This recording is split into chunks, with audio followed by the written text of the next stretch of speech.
पश्चिम बंगाल में चुनावी सरगर्मियां तेज। शुवेंदु अधिकारी के बयान और ममता की आईएसएफ तक पहुंच से मुस्लिम वोटों पर बढ़ा फोकस।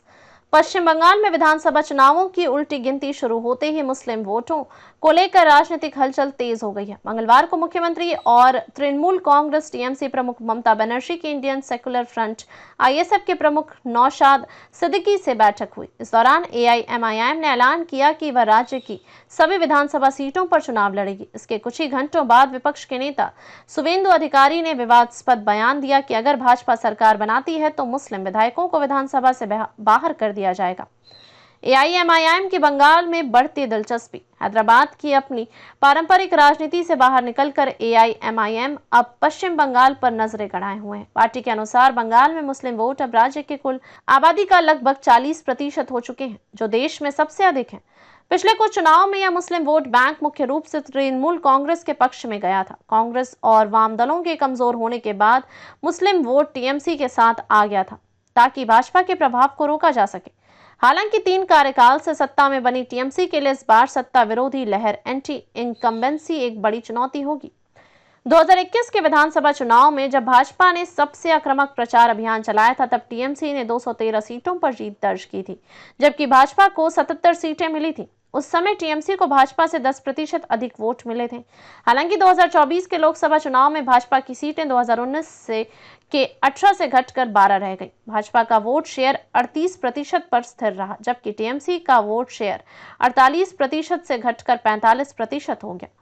टीएमसी और आईएसएफ की नजदीकियां। मंगलवार को मुख्यमंत्री ममता बनर्जी ने आईएसएफ प्रमुख नौशाद सिद्दीकी से राज्य सचिवालय नबन्ना में मुलाकात की। हालांकि बैठक के बाद ममता ने इस पर कोई बयान नहीं दिया, लेकिन सिद्दीकी ने कहा कि यह केवल उनके निर्वाचन क्षेत्र भांगर में विकास कार्यों पर चर्चा के लिए थी। उन्होंने टीएमसी के साथ किसी भी तरह के गठबंधन से इंकार किया और कहा, मैंने इस सरकार के खिलाफ आंदोलन के दौरान 42 दिन जेल में बिताए हैं।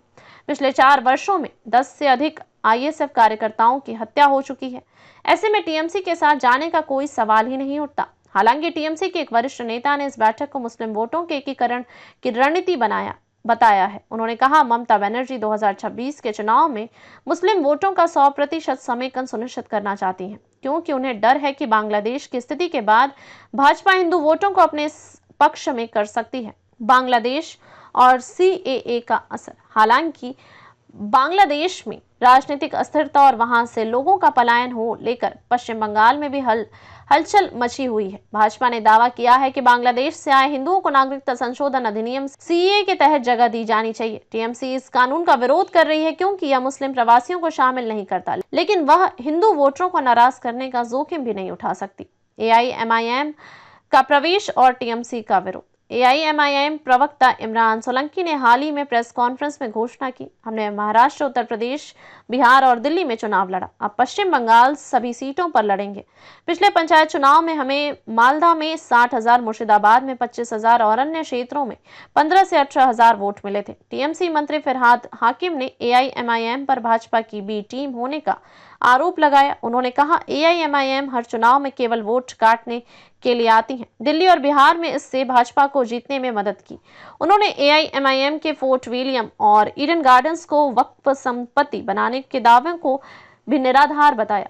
शुवेंदु अधिकारी के बयान से विवाद। सोमवार को विधानसभा में भाजपा विधायक शुवेंदु अधिकारी ने आरोप लगाया कि हाल ही में राज्य में सरस्वती पूजा को बाधित किया गया था। इस मुद्दे पर चर्चा के लिए भाजपा ने स्थगन प्रस्ताव लाने की कोशिश की, जिसे स्पीकर ने अस्वीकार कर दिया। इस पर अधिकारी समेत 4 भाजपा विधायकों को सदन से निलंबित कर दिया गया। मंगलवार को अधिकारी ने प्रतिक्रिया देते हुए कहा, जैसे वे मुझे अब बाहर निकाल रहे हैं, 2026 के बाद हम उन्हें विधानसभा से बाहर निकालेंगे, तब टीएमसी के सभी विधायक मुस्लिम होंगे और हम उन्हें बाहर करेंगे। इस पर मुख्यमंत्री ममता बनर्जी ने कड़ी प्रतिक्रिया और भाजपा पर सांप्रदायिक राजनीति करने का आरोप लगाया। इसके बाद गुरुवार को विधानसभा में शुवेंदु अधिकारी के खिलाफ एक प्रस्ताव पारित किया गया। कांग्रेस और वाम दलों की प्रतिक्रिया। कांग्रेस और सीपीआईएम ने टीएमसी और भाजपा दोनों पर धर्म आधारित राजनीति करने का आरोप लगाया। कांग्रेस नेता अधीर रंजन चौधरी ने कहा, अब बंगाल में केवल धार्मिक राजनीति हो रही है, जिसमें टीएमसी और भाजपा दोनों को फायदा हो रहा है। ममता बनर्जी विधानसभा में ऐसे मुद्दे उठाती हैं ताकि रोजगार और विकास पर बहस ना हो। सीपीआईएम केंद्रीय समिति सदस्य सुजान चक्रवर्ती ने कहा कि अगर राजनीति को धर्म की ओर मोड़ दिया जाए तो फिर विकास और रोजगार जैसे मुद्दों पर कोई जवाब देने की जरूरत नहीं रहती।